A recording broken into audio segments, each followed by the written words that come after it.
Hello, my dear friends. How are you? Myself Hina. Welcome back to my channel learn A to Z by Hina. Friends, आज जो मैं novel लेके आई हूँ उसका नाम है three man in a boat.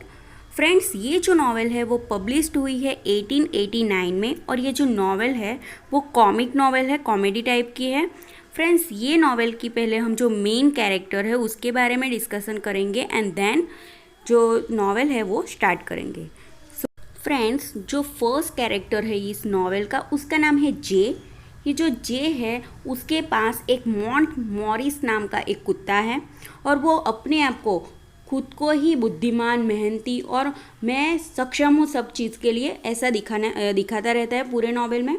ये जो जॉर्ज है friends, second character is George Harris और जे का बहुत अच्छा एक फ्रेंड होता है।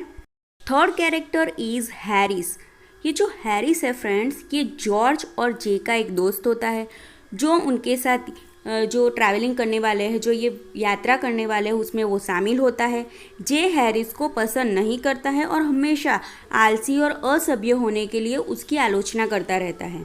फोर्थ कैरेक्टर ई मॉन्टमोरेंसी। फ्रेंड्स, ये जो मॉन्टमोरेंसी है वो एक कुत्ता है, जे का पालतू कुत्ता होता है। जे का जीवन फॉक्स टेरियर कुत्ता जो अन्य कुत्तों से लड़ना और शिकार करना पसंद करता है। Last character is uncle पोजर। Friends, ये जो अंकल पोजर है वो जे के दुर्घटनाग्रस्त चाचा है जिन्हें कहानी में मृतक के रूप में चित्रित किया गया है कि ये नॉवेल में है, वो जिंदा नहीं है। जे हैरिस की तुलना अंकल पोजर से करता है। ये जो जे है उसकी वो हैरिस की तुलना अक्सर उसके चाचा जी से करता रहता है क्योंकि उसे लगता है कि दोनों गलती किए बिना कुछ नहीं कर सकते। ये जो अंकल पोजर है और हैरिस है उसके बारे में जे ये सोचता है कि दोनों ही गलती किए बिना कुछ सीख नहीं सकते। सो फ्रेंड्स, ये थे कैरेक्टर्स के बारे में। अब हम समरी स्टार्ट करते हैं।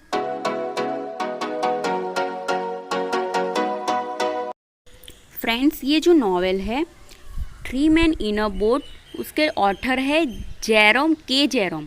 ये जो नॉवेल है वो एक नाव यात्रा के बारे में एक कहानी है जिसे जे टेम्स नदी और उसके दोस्तों जॉर्ज और विलियम सैमुअल हैरिस के साथ ले जाता है।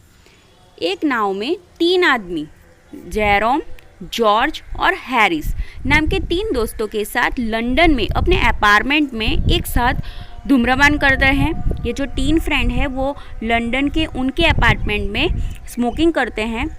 वो सभी हाइपोकोंड्रियक्स है और हमेशा अपनी बीमारियों के बारे में बात करते रहते हैं। फ्रेंड्स, असल में इन लोगों को कोई बीमारी नहीं होती है लेकिन फिर भी उन्होंने एक भ्रम पाल रखा है कि हमें बहुत सारी बीमारी है और अक्सर उसी के बारे में वो लोग बात किया करते हैं। ब्रिटिश संग्रहकार में विभिन्न रोगों पर कुछ शोध करने के बाद जे ने किसी एक तरह एक निष्कर्ष निकाला है कि घरेलू नौकरानी जो होती है उसके घुटनों को छोड़कर उसे सभी बीमारियों का पता है। फिर दोस्त एक साथ छुट्टी मनाने की प्लानिंग बनाते हैं क्योंकि यह उनके स्वास्थ्य के लिए अच्छा होगा। तीनों मानते हैं कि हम जो बीमार है तो अगर हम कोई ट्रैवलिंग करेंगे, कहीं घूमने जाएंगे, पिकनिक करेंगे तो हमारी जो हेल्थ है उसके लिए अच्छा होगा, तो हमें घूमने जाना चाहिए। तो उसके लिए वो लोग प्लानिंग करते हैं। कुछ सोचने के बाद वो लोग अपने कुत्ते मॉन्टमोरेंसी के साथ टेम्स की पंक्ति में एक सप्ताह, एक वीक बिताने का फैसला करते हैं। तीन फ्रेंड है वो यात्रा करने के लिए कुछ आवश्यक चीज़ों का इंतज़ाम करने लगते हैं और सोचते हैं कि एक तंबू ले जाने या सराय में रहने के बजाय नाव के लिए ही एक कवर ले जाते हैं और उसमें सोने का वो ये जो ऑप्शन है वो चूज़ करते हैं।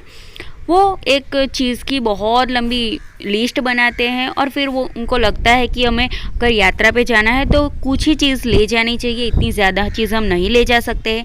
हालांकि वो ये जो जॉर्ज है, जे है, वो वास्तव में हैरिस को बिल्कुल पसंद नहीं करता है। वो ऑलवेज उसकी तुलना उसके जो अंकल पोजर उसके साथ वो करता रहता है और वो लोग अंत में खाने पीने की चीज़ें और खाना पकाने के लिए एक मिठाई लेटेड स्प्रिटेड स्टोव और नाव के लिए एक कवर लाने का फैसला करते हैं। दोस्तों, ये जो फ्रेंड्स है वो बहुत देर तक सोते रहते हैं लेकिन फिर जब वो लोग जगते हैं तब किंगस्टन के लिए ट्रेन में वो लोग चढ़ जाते हैं, जहाँ से वो उनकी जो यात्रा है वो शुरू हो जाती है। ये कुछ स्थानिक स्थलों का उल्लेख करता है कि जिसमें हैम्पटन कोर्ट और कुछ पब शामिल है, जिसमें महारानी एलिजाबेथ है उन्होंने भोजन किया था। हैरिस हैम्पटन कोर्ट में हैज़ बुलबुलैया में खो जाने के बारे में भी उसका जो घटना है उसका वर्णन करता है। ये जो फ्रेंड्स है जे, जॉर्ज और हैरिस अपने पहले ताले में से गुजरते हैं, जो नदी से निकलने वाली एक नहर होती है जो नावों को एक खड़ी क्षेत्र में गुजरने की अनुमति देती है। ये तुरंत इस बारे में बात करता है कि जब जो ये लेडीज़ होती है और जब वो लोग नौका विहार करने के लिए जो कपड़े पहनती है, स्विमिंग सूट पहनती है, तो कितना परेशान होती होगी, क्योंकि उसके लिए भीगने के लिए तो बहुत कम कपड़े हैं। वैसे ही वो कमेंट करता है लेडीज़ के ऊपर। जॉर्ज फिर सैप्टन में अपनी नियोक्ता के लिए कुछ काम करने के लिए अपने समूह से दूर चला जाता है। हैरिस तब एक दिलचस्प मकबरे को देखने के लिए कब्रिस्तान में जाने के लिए वो सोचता है, लेकिन ये जो उसकी योजना है उसका जे स्वीकार नहीं करता है, मना कर देता है कब्रिस्तान जाने के लिए। विस्की की एक बोतल खोलने की कोशिश करते समय हैरिस फिर भोजन बाधा में गिर जाता है। जब जे और हैरिस नदी के किनारे लंच ब्रेक के लिए बैठे होते हैं, तब एक आदमी आता है और उन पे चिल्लाने लगता है कि ये जो प्रॉपर्टी है वो उसके मालिक की है और वो लोग यहाँ पे लंच नहीं कर सकते हैं। उसी तरह टाइम हैरिस है, उसके पास एक लंबा और विशाल फ्रेम होता है। वो जो आदमी होता है उसको शारीरिक रूप से डराता है और उसकी जो ये यात्रा है वो लोग जारी रखते हैं। जे रुचि के कुछ और स्थानिक बिंदुओं के बारे में भी बात करता है और दोनों व्यक्ति जॉर्ज के साथ सैप्टन में शामिल हो जाते हैं। हैरिस और जे जॉर्ज को रानी कहते हैं क्योंकि उन्हें किनारे के नाव खींचनी चाहिए। वो नाव खींच नहीं रहा था, जो कि एक मुश्किल काम हो सकता है, जिससे टावर के विचलित होने पर समस्या हो सकती है। इसके बाद ये जो फ्रेंड्स है टीन, उन्होंने एक सुखद रात का भोजन किया और रात में नाव में ही वो सो जाते हैं। अगली सुबह जब उठते हैं तो वो जल्दी उठते हैं और जॉर्ज अपनी घड़ी को हवा देना भूल जाता है और अपने कार्य दिवस को 6 घंटे पहले ही वो उठ जाता है। बहुत जल्दी अर्ली मॉर्निंग उठ जाता है। उसकी जो वॉच है उसको चाबी देना भी भूल जाता है, तो उसको पता नहीं होता है कि कितने बजे हैं। डैलेस से ये जो 3 फ्रेंड है मैन है वो डैलेस से गुजरते हैं और उस समय को याद करते हैं जब वो एक और यात्रा पर सोने के लिए जगह खोजने की कोशिश कर रहे थे, जब सराय भरी हुई थी। वो सभी उस रात मार्लो की एक सराय में सोते हैं। मॉन्टमोरेसी एक बड़ी बिल्ली के पीछे भागता है, लेकिन उस पर हमला करने से काफ़ी डर जाता है। उस अगले दिन वो बिशम अभय सहित अधिक दिलचस्प ऐतिहासिक स्थलों को पार करते हैं। उनका पीने का पानी खत्म हो जाता है और जब एक स्थानिक तालाब पालक उन्हें नदी से ही पानी पीने के लिए कहता है तब वो चौंक जाते हैं। रात का खाना खाते समय हैरिस अपना संतुलन खो देता है और गल के किनारे ही गिर जाता है। अगली शाम वो स्वादिष्ट आयरिश स्टू बनाते हैं और जॉर्ज खुशी से बैंजो बजाते हैं, लेकिन वो सिर्फ एक शौकिया है और उसका संगीत इतना खराब है कि हैरिस और जे उससे अनुरोध करते हैं कि वो बाकी की यात्रा के लिए कभी भी बैंजो न बजाए। उसको बिल्कुल पसंद नहीं आया। जॉर्ज और जे उस रात हैंडले शहर में कुछ पेय पीने के लिए बाहर जाते हैं, लेकिन वापस लौटते समय खो जाते हैं वो लोग। वो किसी तरह हैरिस को नाव में सोते हुए पाते हैं, जो तब उन्हें समझाता है कि आक्रामक हंसों से झुंड द्वारा हमला किए जाने के कारण उन्हें नाव को हिलाना पड़ा। दोस्त रीडिंग से गुजरते हैं और जिसे ही वे गोरिंग के पास जाते हैं, वो एक महिला की लाश को पानी में तैरते हुए देखते हैं। बाद में उन्हें पता चलता है कि शादी से पहले एक बच्चा होने के बाद महिला ने खुद को डुबोकर मार दिया था और वो इसका समर्थन करने में असमर्थ थी। पुरुष टैंप में अपने कपड़े धोने की कोशिश करते हैं, लेकिन वो जो कपड़े हैं वो और ज़्यादा गंदे हो जाते हैं और उसके बाद उसको लॉन्ड्री में ही धोने का वो लोग सोचते हैं। उस रात वो फिर से वॉलिंगफोर्ड में एक पब में ड्रिंक के लिए बाहर जाते हैं।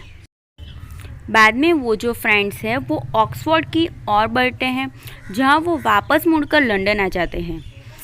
वो जो एक घटना के बारे में बात करते हैं जहाँ वो और जॉर्ज नौकायत के लिए गए थे और एक ही समय में गिरकर एक पेशेवर फोटोग्राफर की तस्वीरों को बर्बाद कर दिया था।